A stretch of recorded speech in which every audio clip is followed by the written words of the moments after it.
sommes très privilégiés de recevoir Franck Castel en entrevue pour le magazine Bien pour parler du bien-être. Alors, Franck, c'est une grande actrice, chanteuse, animatrice de radio-télévision pendant de nombreuses années. C'est aussi surtout une dame de cœur, notre emblème de la joie et de la force de vivre. Voilà, on est très, très honorés, très heureux de la voir. Alors, avant de commencer, je vais juste me présenter en quelques minutes. Alors, je suis l'ange gardienne du bien-être de France depuis plus de 20 ans, en tant qu'esthéticienne et massothérapeute holistique, spécialisée en massage ancestral basé sur la sagesse du monde. Alors, ça, c'est ce qui me touche le plus au cœur. Alors, quand Jean-Guy de Gabriac, le fondateur du mouvement, le Week-end mondial du bien-être, m'a demandé de représenter la province de Québec en tant qu'ambassadrice, j'ai dit oui, parce que j'y crois. C'est un événement mondial qui rassemble des artisans du bien-être des 4 coins du monde. Et en fait, c'est aussi une plateforme gratuite qui leur permet de partager leur passion et aussi se faire connaître au grand public par leur talent. Alors, c'est un mouvement en lien avec les Nations Unies, le bien-être pour tous et le bien-être en tant que service essentiel, appuyé par notre ministre délégué de la Santé, Dr Lionel Carman. Alors, c'est vraiment un honneur et un privilège. C'est un événement mondial qui rassemble tout le monde, donc de tous les secteurs du bien-être. Donc, les 5 piliers du bien-être, c'est le sommeil et la récupération, la nutrition et l'équilibre, vitalité et mouvement, sérénité, présence, essence de la vie et la solidarité. Je pense que toi, tu touches à tous ces 5 piliers, France. Alors, c'est vraiment très important. Alors, oui. On a des questions à te poser parce que ça va aider beaucoup de monde à traverser cette période difficile. Donc, toi, tu es impliqué dans les événements pour les levées de fonds de nombreuses causes, comme le pique-nique de Sœur Angèle, qu'on aime beaucoup. À la première nuit de la déprime dernièrement dans l'émission Si on se levait, diffusée le 12 décembre, un événement télévisuel spécial des fêtes qui était consacré à saluer des élans de solidarité ayant marqué 2020 ou encore pour donner une bouffée d'humour et de bienveillance aux Québécois avec une prestation pour la Banque de District 31 exclusivement sur le site d'En Direct de l'Univers. Tu prêtes ta voix en chantant le bonheur pour tous. Pourquoi cette implication sociale, France?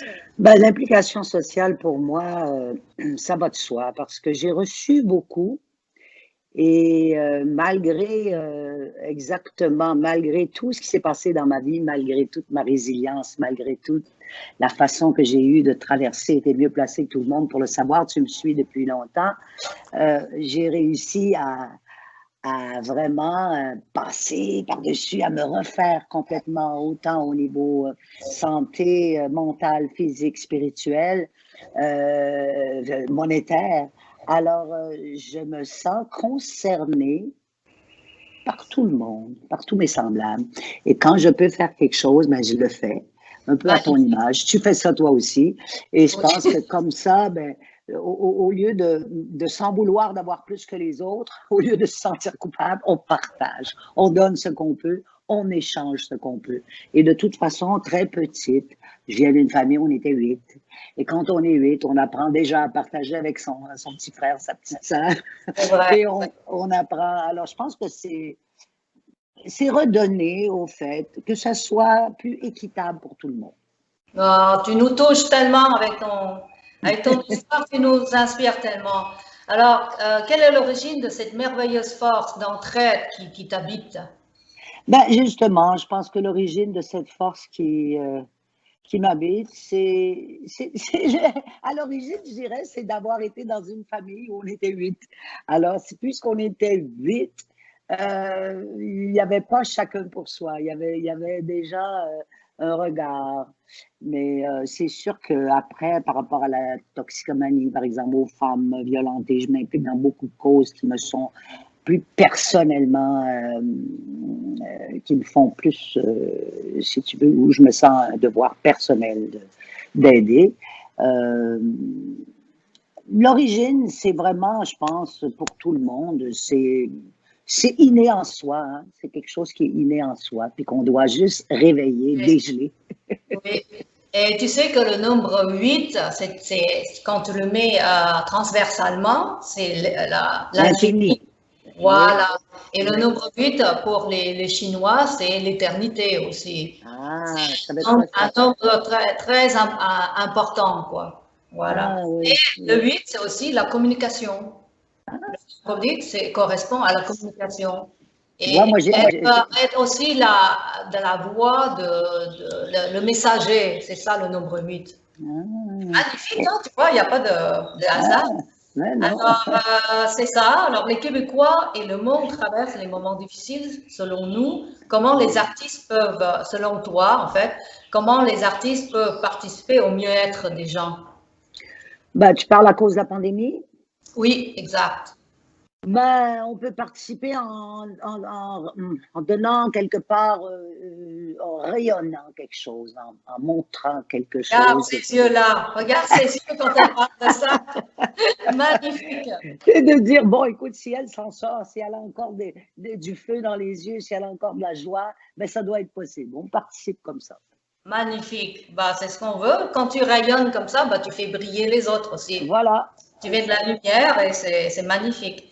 Alors, Ouais, la santé mentale du Québec est affectée par la pandémie. ouais. Votre vie professionnelle et personnelle ont été impactées de quelle façon? Ah, moi, tous mes repères ont été changés. Tu es mieux placé pour tout le monde de le savoir. J'ai dû avec joie et avec reconnaissance avoir tes services parce que tout mon mental, tout mon corps, tous mes repères étaient complètement changés. Parce que moi, je l'avais réussi à équilibrer à cause de la pandémie, à cause de mon travail, à cause a tout été bousculé. Alors, j'ai dû me refaire, me recentrer avec, Ah, avec ton aide, entre autres. J'ai dû vraiment refaire mon équilibre. Alors, bah, je peux comprendre que la santé mentale de tous les Québécois et en particulier probablement des familles a été touchée. Oui. oui. Ta vie a été marquée par une résilience face au travers de l'addiction. On en parle beaucoup souvent et de la pression. Quels ont été les atouts qui t'ont permis de passer au travers ces moments difficiles? Ben, c'est toujours les mêmes atouts, hein? C'est l'équilibre entre la santé mentale, physique et spirituelle. Mm. Et je pense que j'ai eu vraiment, j'ai eu comme des lumières, j'ai eu des anges gardiens, dont toi, j'ai eu des anges gardiens qui m'ont aidé à traverser ces périodes-là. Puis il faut pas aider, il faut pas se gêner, il faut pas se sentir mal d'avoir besoin de l'aide. On Au n'est pas contraire. besoin d'être forte, je pense. Non, non, On c'est peut y aller avec ouais, notre cœur et puis les choses sont exactement, voilà, exactement. la résilience. Ton grand rire tellement communicatif se fait-il encore entendre? Tu viens de... Oui, mon grand rire est toujours présent et c'est mon meilleur médicament. Magnifique, regarde, regarde. Ah, il y a des milliers de gens qui vont t'écouter et puis leurs cœurs vont vibrer Ben, grâce. tant mieux, je leur offre tout ce que je peux. Voilà. Voilà. Est-ce que tu as une routine particulière pour maintenir ton bien-être? C'est-à-dire que maintenant, j'y allais plus d'intuition et d'instinct, mais maintenant, oui, j'ai besoin d'une certaine rigueur et d'une certaine routine. D'accord. C'est-à-dire que, tu sais, je dois faire attention à comment je dois bouger. J'aurai 78 ans. Oh, wow, Non, attends, je me trompe, 77. magnifique. J'aurai 77 ans On au te donne 31 un août. trophée tout de suite. On te Yes! donne un trophée. Alors, si je veux garder ce qui m'a été donné, je dois m'en occuper. Oui, Alors, c'est ça. je dois m'en occuper. Maintenant, c'est pas une routine difficile, c'est vraiment juste un acte de bienveillance et d'amour envers moi-même qui fait que je vais me lever, je vais m'étirer, je vais méditer, je vais marcher, je vais prendre un jus de citron parce que ça me fait du bien, je vais prendre un petit déjeuner, je vais voir qu'est-ce qui marche pas, je vais essayer de... Je pense que c'est un équilibre que chacun et chacune doit trouver. D'accord. Comment tu fais pour maintenir les liens avec ton entourage? Ben, je maintiens les liens à distance, comme avec toi en ce moment. C'est impossible. Par exemple, j'ai pas vu de proches mes petits-enfants depuis 1 an maintenant. J'ai pas vu mes enfants non plus. J'ai pas vu au début, j'avais une bulle avec une amie. Maintenant, elle est en voyage. Mais bon, il y a la technologie maintenant, hein, il y a les téléphones, mais j'ai très, très hâte de vrais câlins, de vraies rencontres. Oui, c'est vrai, mais ce qui est bien avec en ligne comme ça, on peut se voir. Oui. On se voit avant notre bouche, au moins, notre visage, parce que sinon on est caché. Parce que sinon on est dans le masque. Alors, profitez-en tout le monde, regardez France, elle est magnifique, elle nous inspire tellement. Alors, le week-end mondial du bien-être t'a invité à être porte-parole de son événement. En fait, ça se passe le 18 et le 19 septembre 2021. Ce mouvement de sensibilisation au bien-être s'inscrit dans les objectifs de développement durable de l'ONU, comme on en a parlé. Alors, tu as accepté de prêter ta voix pour ce mouvement. Pourquoi? Parce que c'est sérieux, parce que c'est nécessaire, parce que c'est non seulement utile, mais je le redis, nécessaire, et parce que ce que je vois à travers toi et ta proposition, c'est sérieusement amené avec grâce et avec bienveillance. Pour ça, j'ai accepté. Est-ce que tu as un message pour le moral des Québécois? Oh mon Dieu, le moral des Québécois, le message serait maintenant, il commence à faire beau. Vous le savez, ça sera quoi en septembre? Là? Alors profitez-en avant que l'hiver arrive. et puis, ben, espoir, espoir. Chaque jour est différent. Chaque jour apporte. Et on a toujours quelque chose à apprendre de n'importe quelle situation. Accrochons-nous à ça. Et le moment présent, je pense que c'est le seul message que je peux donner. Oui, super. Est-ce que tu as des projets personnels, professionnels? Oui, j'en ai plein en ce moment. Tout est repris parce qu'ils ont appris à travailler avec la COVID. On reçoit des textes revisés COVID, COVID.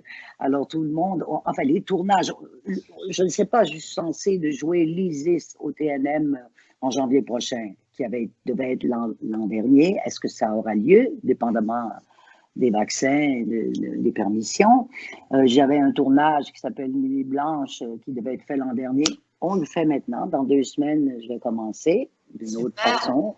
Et voilà, j'ai toujours des projets parce que des actrices ou des chanteuses de mon âge encore en santé et encore cohérentes, il y en a de moins en moins. alors j'ai comme une espèce d'emploi qui fait un peu partout et j'essaie de représenter et d'exister pour ma tranche d'âge. Je suis tannée qu'on nous tasse, qu'on nous délite, qu'on fasse semblant qu'on n'existe pas, qu'on n'est pas vraiment utile. Alors, j'essaie de rayonner ça. Bravo! C'est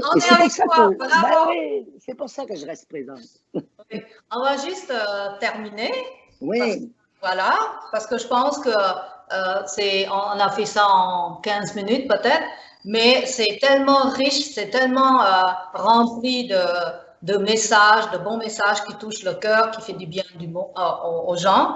Alors, on remercie tous Franck Castel. On va juste faire un Welfie. En fait, on va faire le doigt de la victoire comme ça, mais de la double victoire, comme ça. Comme ça? Voilà. Alors, tu vas faire comme ça pour qu'on voit bien ton visage. Super. Voilà. Merci, France. Et c'est ça qui va être. OK. Voilà. Merci à toi, ma belle Fiane. Continue ton beau travail. Continue de nous bichonner. Avec plaisir. Et on s'inspire de toi. OK. Merci. Au revoir.